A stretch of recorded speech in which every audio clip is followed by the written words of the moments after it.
नमस्कार प्रेक्षकांनो, तुला जपणार आहे या मालिकेच्या उद्याच्या जबरदस्त भागामध्ये आपण पाहणार आहोत. आता मंजिरीचा जो काही एक घाणेरडा चेहरा आहे तो दादासाहेबांपुढे आलेला राहतो.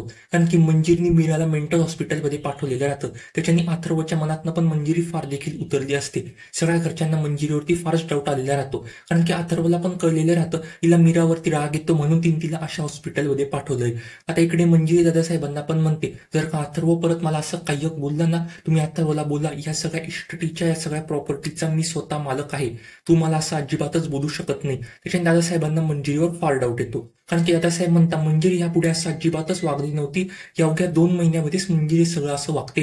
मीरा आल्यापासूनच मंजिरी सगळं वागते. त्याच्याने दादासाहेबांना पण तिच्यावर फार देखील डाऊट येतो. आता दादासाहेब सरळ जाणार आता शिवनाथ पाशी. दादासाहेब सगळा घडलेला प्रकार शिवनाथला सांगता, ही मंजिरी असं वागते, ही सगळं असं का करते बरं, मला याच्यावरती थोडासा डाऊट आलाय. आता शिवनाथ पण म्हणणार राहतो की तू मंजिरीवरती अजिबातच जास्त काह्यक देखील विश्वास ठेवू नको. मंजिरी काह्यक चांगली व्यक्ती नाहीये. मी तुला आता जास्त काह्यक सांगू शकत नाही, पण तू मंजिरीवरती अजिबातच विश्वास ठेवू नको, ती साधारण व्यक्ती नाहीये. त्याच्याने दादासाहेबांना पण फारसा डाऊट येतो. दादासाहेब म्हणता, म्हणजे नेमकं तुम्ही काय बोलताय बरं, मंजिरी साधारण व्यक्ती नाहीये, मला नीट स्पष्टपणे सांगा. आता शिवनाथ म्हणतो, मी तुला नीट स्पष्टपणे काही देखील आता सांगू शकत नाही, वेळ आल्यावरच तुला सगळं कळेल. पण मी तुला एवढं एकच सांगतो, तू मंजिरीवरती अजिबातच विश्वास ठेवू नको. जेवढ्या लवकरात लवकर तिला या घराच्या बाहेर पाठवता येईल तितक्या लवकरात लवकर तू तिला या घराच्या बाहेर पाठवून दे. मी तुला एवढंच सांगू शकतो आता. त्याच्या दादासाहेबांना फारसा धक्का लागतो. दादासाहेब बोलता, हे सगळं नेमकं काय चालू आहे मला काही पण एक कळत नाही.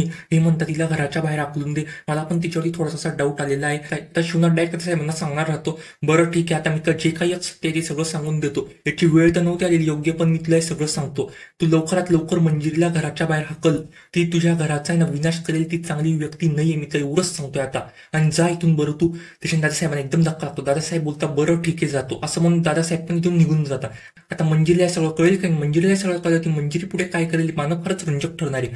कारण आता इकडे मंजिरी पण माया, नर्मदा, अजित सगळ्यांना मारलेले राहतं. त्याच्याने त्यांना सगळ्यांना फार तिच्यावर तसा संताप झालेला राहतो. आता इकडे ते सगळे मिळून एक प्लॅनिंग करणार राहतात. ते सगळे बोलतात, आपण या मंजिरीला संपवून टाकायचं, तिला पण आपण मारायचं. ती आपल्याला कटपुतली बाहुली समजते का? तिची जेव्हा येईल तेव्हा ती आपल्याला मारून जाते. ते आपल्या बरोबर कशी वागते बरं, आपण काह्यक हो, तिला संपवायचं, तिला मारायचं आपण, असं म्हणून ते पण सगळे मिळून त्या सगळ्या घरच्यांना मारायकरता एक नवीन प्लॅन करणार राहतात. आता तो त्यांचा प्लॅन यशस्वी होईल का? आता तो त्यांचा प्लॅन फ्लॉप होईल? मालिकेत नेमकं पुढे काय होईल पाहणं फारच रंजक ठरणार आहे. तुला जपणार आहे मालिकेची डेली अपडेटसाठी आपल्या चॅनलला आता सबस्क्राईब करा. धन्यवाद.